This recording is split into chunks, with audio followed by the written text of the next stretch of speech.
اعوذ باللہ من الشیطان الرجیم بسم اللہ الرحمن الرحیم السلام علیکم ورحمۃ اللہ وبرکاتہ۔ دوستو، آج ایک بہت ہی پیارے عمل کے ساتھ میں حاضر خدمت ہوں، قاری محمد عدنان صدیقی۔ جس گھر کے اندر لڑائی جھگڑا رہتا ہو، پریشانیاں ختم نہ ہوتی ہوں، گھر کے اندر آپس کے اندر میاں بیوی کے تعلقات جو ہیں وہ درست نہ ہوں، بہن بھائیوں کی لڑائی ختم نہ ہوتی ہو، ان کے لڑائی جھگڑے کے اندر اضافہ ہی ہو رہا ہو دن بدن روزانہ کی بنیاد کے اوپر، سب سے پہلے تو دوستو ایک بات سن لیں کہ ذکر اذکار جتنے بھی ہیں ان کا فائدہ تب ہی ہوتا ہے جب انسان نماز جو ہے وہ پڑھتا ہے۔ ویسے بھی ذکر کا فائدہ یہ نہیں ہے ابھی ذکر کا فائدہ نہیں ہوتا یا پڑھائی کا فائدہ نہیں ہوتا، اللہ کی کلام جو ہے اس کے اندر شفا ہی شفا ہے، لیکن اگر آپ نماز نہ پڑھیں اور ذکر اذکار کرتے رہیں، سارا دن تسبیحاں پڑھتے رہیں، تو اس کا فائدہ نہیں ہے۔ اللہ کی ذات ناراض ہوتی ہے الٹا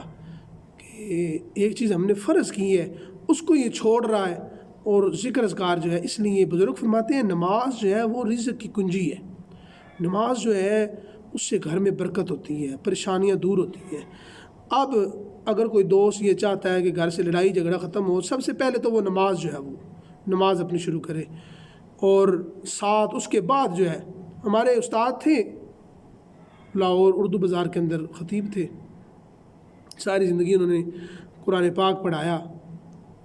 قاری عبدالغفار جیلمی صاحب رحمۃ اللہ تعالیٰ علیہ، آپ وفات پا گئے ہیں، پردہ کر گئے ہیں، اللہ پاک ان کے درجات بلند فرمائے اور اللہ پاک انہیں کروڑ کروڑ جنت عطا فرمائے۔ وہ ایک مرتبہ ایک واقعہ بتاتے ہیں کہ بیٹا میں بیٹھا ہوا تھا تو مغرب کی نماز پڑھا کے میں بیٹھا ہوا ہوں، تو ایک صاحب ہیں وہ آئے ہیں اردو بازار کے اندر، ان کی اپنی مارکیٹ وغیرہ ہے، کافی ایک جو ہے دکانیں ہیں، اللہ پاک نے بہت نوازا ہوا ہے۔ جلدی جلدی سے انہوں نے وضو کیا ہے اور بڑے اہتمام سے وضو کر کے تو تسبیح لے کے نا بیٹھ گئے ہیں۔ تو جب وہ جانے لگے تو میں نے بلایا انہیں، ہمارے استاد جو ہے وہ ذرا سخت تھے، آپ فرماتے ہیں میں نے انہیں بلایا اور میں نے پوچھا جناب مرزا صاحب کیا حال ہے؟ ٹھیک ہے جی، اچھا آپ جو ہے وہ پڑھائی کر رہے تھے؟ ان کہ جی جی جی میرے بزرگ ہیں پیر صاحب نے ساڈے، تو انہوں نے دسیا بھی ذکر جڑا نا تسی ہے مغرب تو بعد لازمی کیتا کرنا ہے، اے نال کسی شاید کی کمی نہیں رہے گی۔ تو انہوں نے کہا کہ آپ کے پیر صاحب نے بجا فرمایا ہے اللہ کی کلام کے اندر، ذکر اذکار کے اندر، درود شریف کے اندر، اللہ اور اس کے محبوب کے ناموں کے اندر بہت برکت ہے، لیکن یاد رکھیے گا اگر آپ نماز نہیں پڑھیں گے، وہ نماز جو پیروں کے پیر پیارے محبوب علیہ الصلوۃ والسلام معراج شریف پر جب گئے تو اللہ تبارک و تعالیٰ کی بارگاہ سے جو ہے وہ ہمارے لیے تحفہ لے کر آئے، تو پھر جو ہے وہ آپ کی کسی ذکر کا کوئی فائدہ نہیں ہے۔ تو آپ مجھ سے ناراض نہ ہوئیے گا، لیکن بات حقیقت ہے کہ آپ کو پہلے جو ہے وہ نماز جو ہے وہ پڑھنی پڑے گی، اس کے ساتھ سارے ذکر جو ہیں، ساری پڑھائیاں جو ہیں وہ تب کام آتی ہیں۔ تو دوستوں انہوں نے جو ہے وہ اس بات پر غور کیا اور اس کے بعد ماشاءاللہ انہوں نے نماز جو ہے وہ شروع کر لی۔ انہوں نے صرف اس کو جو ہے وہ صرف اس وجہ سے نہیں لیا اپنے اوپر جو ہے وہ بھی لو میرے اوپر جو ہے یہ تنقید کر رہے ہیں، تنقیدی گفتگو کر رہے ہیں، انہوں نے اپنی اصلاح جو ہے، تنقید برائے تنقید نہیں ہونی چاہیے، تنقید برائے اصلاح ہونی چاہیے۔ تو دوستو میں بھی آپ سے گزارش یہی کر رہا ہوں کہ نماز جو ہے وہ ہمارے لیے ہمارے اوپر فرض ہے۔ دیکھیں دوستو بڑے افسوس سے کہنا پڑتا ہے، بڑی معذرت سے کہنا پڑتا ہے، بات ذرا لمبی ہو رہی ہے، لیکن آج میرا دل کر رہا تھا میں آپ سے جو ہے وہ اس موضوع پہ بات کر لوں کہ ہم دیکھیں، ہم خود الحمدللہ ہمارا امان فیملی سے تعلق ہے اور ہمارے کافی رشتہ دار بہت لمبے چوڑے، بہت برادریاں بہت لمبی چوڑی ہیں، اور فوتگی جو ہیں وہ زندگی موت تو اللہ کے ہاتھ کے اندر ہے، کل نفس ذائقۃ الموت، ہر نفس موت کا ذائقہ چکھنا ہے۔ لیکن حقیقت یہ ہے دوستو، اب میں سارا دن مسجد کے اندر ہوتا ہوں، ہمارے دوست احباب یا جو بھی میرے والد صاحب ہیں، بزرگ ہیں جو دینی سائڈ پر لگے ہوئے ہیں، سارا دن مسجد کے اندر ہوتے ہیں، سارا دن قرآن پاک پڑھتے پڑھاتے ہیں، سارا دن جو ہے وہ قرآن پڑھا رہے ہوتے ہیں، الحمدللہ ہمارے پاس سارا دن طلباء جو ہیں وہ پڑھ رہے ہوتے ہیں، تو الحمدللہ وہ ثواب ہی ثواب ہم کما رہے ہیں، اللہ کی رضا کے لیے کر رہے ہیں۔ یہ ہمارے بزرگوں کی، ہمارے پیر و مرشد کی دعا ہے ان کی نظر ہے، ہمارے والدین کی دعائیں ہیں، اللہ تبارک و تعالیٰ نے ہمیں اس طرف لگایا ہوا ہے۔ لیکن اب نماز جنازہ جو ہے، جو اصل میں آپ سے بات کرنے لگا تھا، نماز جنازہ جو ہے یہ فرض کفایہ ہے۔ پڑھ لے، ایک بندہ بھی پڑھ لے تو سب کو اس کا ثواب جو ہے وہ مل جاتا ہے، سب کی طرف سے ادا ہو جاتی ہے۔ اگر ایک بندہ بھی نہ پڑھے تو پھر سارے جو ہیں وہ گناہ گار ہوتے ہیں۔ لیکن نماز جو ہے 5 وقت کی وہ ہمارے اوپر فرض کی گئی ہے، لیکن افسوس، صدہا افسوس، بڑے افسوس سے کہنا پڑتا ہے کہ ہم اپنی اصل جو مقصد ہے، ہمارا اصل مشن ہے، ہم اسے بھول چکے ہیں۔ ہم نے پنجگانہ نماز کو چھوڑ دی ہے، اور جنازہ پڑھنے کے لیے ہمیں کراچی اور امریکہ، انگلینڈ تک جانا پڑے تو ہم جاتے ہیں۔ کیوں؟ بڑی معذرت سے یہ میں بات کرنے لگا ہوں۔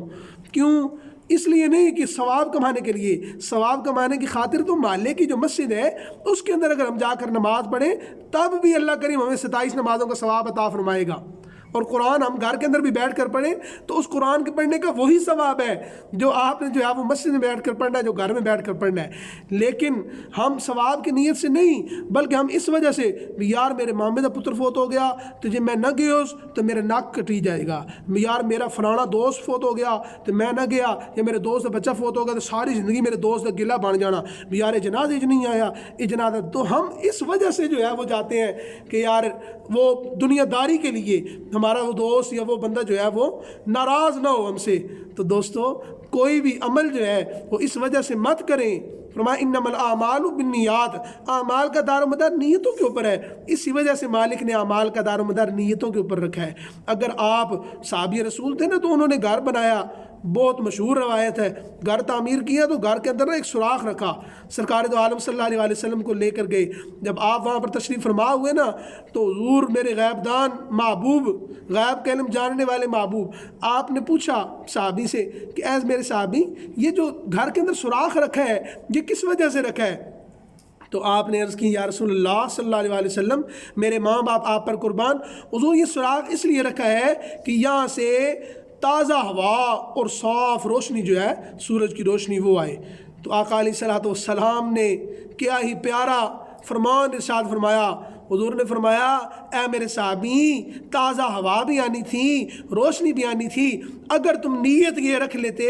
کہ مجھے اذان کی آواز آئے گی تو قیامت تک تمہیں اس کا ثواب جو ہے وہ ملتا رہتا۔ تو دوستو اب میں نے یہ چینل بنایا ہے تو اس کی نیت ہی یہ کی ہے کہ یار میں جو ہے نا اگر میرے پاس کچھ ہے تو چلے آپ دوستوں تک اگر پہنچ جائے تو اللہ کریم ہو سکتا ہے اس کے صدقہ سے ہی جو ہے وہ ہماری جو ہے وہ بخشش کا جو ہے وہ بہانہ کر دے، اور شاید اس پڑھائی کے اس کے کرنے سے اگر کسی دوست کا، کسی بہن کا، کسی بھائی کا کوئی معاملہ حل ہو جائے تو شاید ان کی دعا کے صدقے اللہ کریم میرے بھی معاملات جو ہیں ان کے اندر آسانیاں پیدا فرما دے۔ دوستو بات لمبی ہو گئی ہے، میں اپنی بات کو مکمل کرتا ہوں۔ جو پڑھائی آپ کو بتانے لگا ہوں یہ لڑائی جھگڑوں کے لیے، اگر کسی کے دل کے اندر آپ کے لیے نفرت پیدا ہو چکی ہے، دوریاں دل کے اندر پیدا ہو چکی ہیں، آپ اس پڑھائی کو متواتر روٹین بنا لیں، آپ دیکھیں گے اللہ کریم کیسے جو ہے آپ کے معاملات جو ہے وہ بہتر فرماتا ہے۔ آپ نے روزانہ ایک فجر کی نماز کے بعد تسبیح پڑھنی ہے، ایک عشاء کی نماز کے بعد اول آخر 11 مرتبہ درود پاک، درمیان کے اندر آپ نے پڑھنا ہے یا لطیف یا ودود یا بدوح، یہ 3 نام ہیں اللہ تبارک و تعالیٰ کے، آپ نے یہ 3 نام جو ہیں یہ پڑھنے ہیں، یا لطیف یا ودود یا بدوح، ایک تسبیح صبح ایک تسبیح شام، یہ پڑھ کر آپ اگر اس بندے کی تصویر آپ کے پاس ہے تو اس کی تصویر پر پھونک مار دیں، اگر وہ آپ کے گھر میں ہے، آپ کی بیوی ہے، آپ کا شوہر ہے، آپ کا کوئی بہن بھائی ہے، آپ کے بچے بات نہیں مانتے، کہنا نہیں مانتے،